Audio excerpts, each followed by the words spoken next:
Hi, I'm Juliet Turner, National Youth Director for Constituting America. Thanks for joining us today on our third annual 90 in 90 Day Forum, where we're breaking down the amendments to the Constitution. Today is Thursday, March 1st, 2012, Essay Number 9. Amendment 1, Right to Petition the Government for a Redress of Grievances. Guest essayist William C. Duncan, Director of the Marriage Law Foundation. It is a commonplace to trace the origins of the right to petition the government for a redress of grievances to Magna Carta in 1215. There, barons displeased with King John's pretension to absolute forced him to agree to specific limitations on his authority in deference to that of the nobility. Chapter 61 of the Great Charter provides, quote, "Since, moreover, for God and the amendment of our kingdom, and for the better allaying of the quarrel that has arisen between us and our barons, we have granted all these concessions, desirous that they should enjoy them in complete and firm endurance forever. We give and grant to them the underwritten security, namely, that the barons choose 25 barons of the kingdom, whoever they will, who shall be bound with all their might to observe and hold, and cause to be observed, the peace and liberties we have granted and confirmed to them by this our present charter, so that if we, or our justiciar, or our bailiffs, or any one of our offices, shall in anything be at fault toward anyone, or shall have broken any one of the articles of this peace or of this security, and the offense be notified to 4 barons of the foresaid 25, the said 4 barons shall repair to us or our justiciar, if we are out of the realm, and laying the transgressions before us, petition to have the transgression redressed without delay." End quote. Philip Kurland and Ralph Lerner's invaluable The Founders' Constitution contains in its section on the First Amendment the report of the 1688 trial of the 7 bishops for publishing a libel. The bishops were accused of libel when they attempted to petition King James II in protest of his declaration of limited religious freedom for the Catholics and other dissenters from the Church of England. They were found not guilty after a trial on the Court of King's bench, in which Justice Holloway told the jury, quote, "Gentlemen, the end and intention of every action is to be considered, and likewise in this case we are to consider the nature of the offense that these noble persons are charged with. It is for delivering a petition, which, according as they have made their defense, was with all the humility and decency that could be. So that if there was no ill intent, and there were not, as it is not, nor can be pretended there were, men of evil lives or the like, to deliver a petition cannot be a fault, it being the right of every subject to petition. If you are satisfied there was an ill intention of sedition or the like, you ought to find them guilty.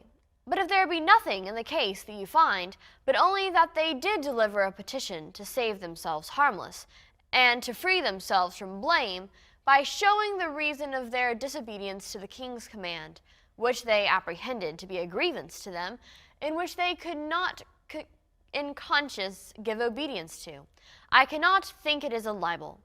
It is left to you, gentlemen, but that is my opinion." The 1689 Bill of Rights explicitly protected, quote, "the right of the subjects to petition the king," and said, quote, "all commitments and prosecutions for such petitioning are illegal," end quote.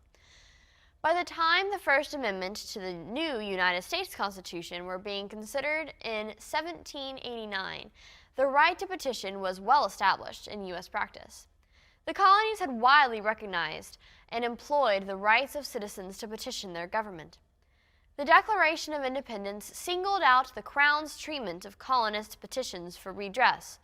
Our repeated petitions have been answered only by repeated injury, in its list of grievances. The debate over the initial proposal of the First Amendment recognized that these rights belonged to the people, and the drafters conceived them to be inherent, and all that they meant to provide was against their being infringed by the government. The First Amendment's explicit protection of the right from congressional interference was not a novel development. After John Quincy Adams left the presidency in 1829, he became embroiled in the most significant right of petition controversy in U.S. history. He had been elected to Congress and began presenting petitions in behalf of citizens calling for the abolition of slavery in the District of Columbia. In the 1830s, a swelling number of petitions from abolitionists were being presented to Congress, and the practice at that time of considering all petitions made the growing number seem unmanageable to some. Additionally, defenders of slavery preferred to silence the clamor over the terrible practice.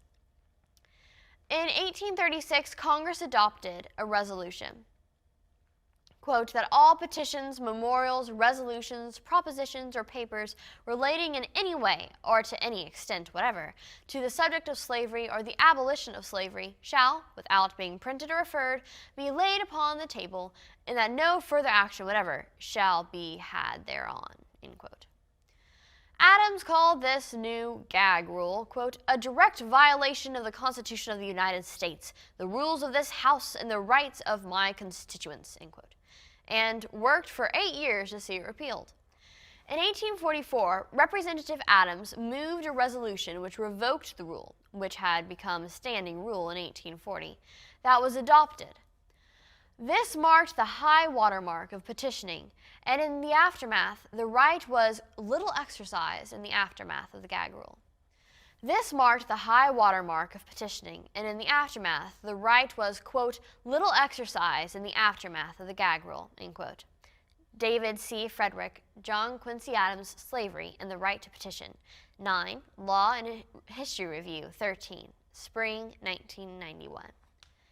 These stories trace in broad outlines the rise and fall of the petition right, more accurately the slow development, acceptance, and constitutionalization, and relatively swift descent into disuse of this valuable right. Since the antebellum period, the right of petition has been largely neglected, though it is occasionally the subject of litigation, and the U.S. Supreme Court decided on a petition case, Borough of Dorrier versus Guanyari in 2011.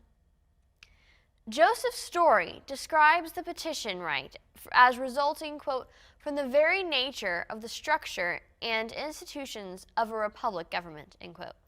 Joseph Story, Commentaries on the Constitution, Volume 3, Sections 1887. This comment may provide a clue to the relative disuse of the right since the Civil War. With the extension of the franchise to more and more Americans, the ability to directly communicate desires and disapproval to elected representatives by voting and through political parties has probably eclipsed the importance of petitioning. Coupled with the enhanced status of the right of free speech and advances in communications technology, which fill many of the practical roles, such as providing information to legislatures and allowing citizens to express their opinions, that formal petitions served, the practice of petitioning Congress is not likely to make a resurgence. This is not to say that the principles it protected are not still vital. The tendency of courts in the executive branch to make decisions previously understood to be only the province of the legislature threaten the principles of representative government and can serve to exclude all but the most well-connected from influencing government. A proper understanding of what the right to petition was meant to protect could be a helpful spur to citizens to insist that its spirit, the ability of citizens to affect the legislative process, be respected and re-enthroned as a foundation of constitutional government. Thank you, William C. Duncan, for that really wonderful essay. William C. Duncan is director of the Marriage Law Foundation, marriagelawfoundation.org. He formerly served as acting director of the Marriage Law Project at the Catholic University of America's Columbus School of Law and as executive director of the Marriage and Family Law Research Grant at J. Reuben Clark Law School, Brigham Young University, where he was also a visiting professor. Thank you so much for joining us today, and be sure to join us tomorrow for another wonderful essay on the amendments to the Constitution.